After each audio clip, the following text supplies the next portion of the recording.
I mean, I more or less said to my wife, the last thing that I want to do, because obviously I've won the Euros, I've won the British Open, I've won regional competitions. I said, I want to get on Polaris. When they ask me to go on Polaris, you know, I'll kind of hang my belt up, which is probably not going to happen now, because now I realise how awesome it is to be on a show as great as Polaris is and as established as Polaris is. But for me, you know, I want that submission. I think that's really what I'm hunting for, because, like I said, my game is I'm very good at shutting my opponents down, but it doesn't always mean like a submission win. And under some of the rule sets, you know, unless you're just spamming leg locks endlessly, even though you've got no bite, you're not going to win. So that's been frustrating for me. So this is that opportunity, you know, all that complaining that I always do. This is that chance to kind of go and see what it'd be like under that different rule set on, you know, arguably one of the biggest stages in the world. Worst case scenario, the match fall over. Realistically, you get from there. That was a tap. You saw it was a tap. Come on.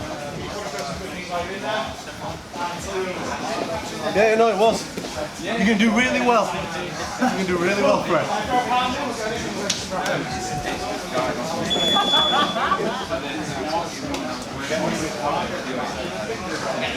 Come over here. James got a question for you. So do you feel like he's as good as Donald Trump? As good as Donald Trump.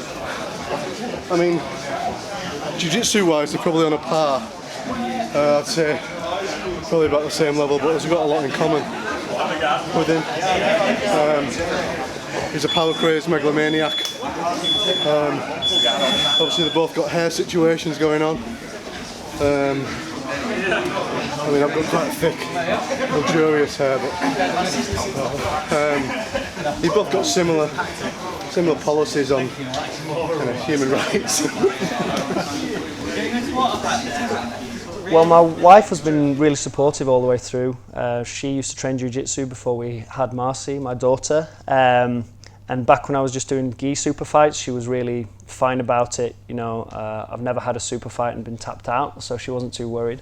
But then when I started doing no gi, submission only, heel hooks, you know, that was always what she was worried about, because obviously if you get that kind of injury, and you know, any injury to your legs is going to mean that you can't work. You know, if you hurt your arm or your shoulder, you can still get to work.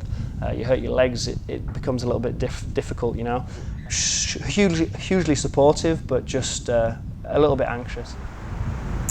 You know, when you see people and they look really drunk and they're kind of glazed over, that's no. It takes up we went out for lunch with some friends the other day, and you think it's going to be like a normal lunchtime where people talk about things, and it's not. It's just jiu-jitsu.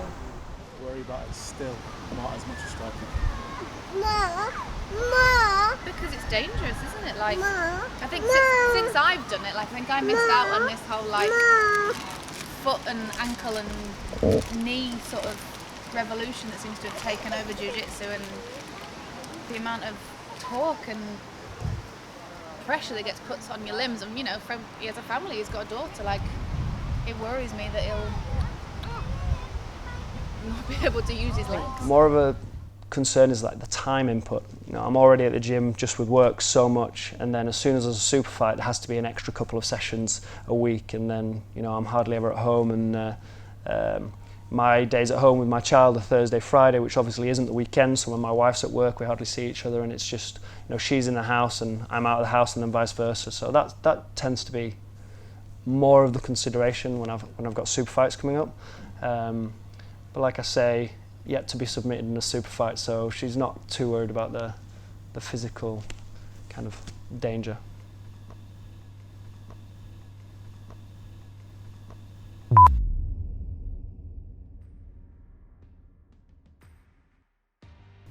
Yeah, I mean, obviously I've got Mike and Liam, my business partners. You know, I don't get to train with them as much as I'd like, because we kind of do split shifts, and our gym's open 7 days a week, so we've all got to be in on different days. But they do step up and help me prepare for specific opponents, and they've all got parts of their games that they're better at than I am. And if my opponent's good at leg locks, then Mike and Liam will just leg lock me every single time we roll instead of doing anything else, and so obviously that helps a lot. But we've also got a hell of a lot of high-level students now. You know, we've got over 150 members, and the gyms are packed every night, and you know, the whole team really pulls together. Even the low belts are always willing to do drills and stuff, so it's not just one person going out to battle. It genuinely is a really nice kind of supportive community that we've got.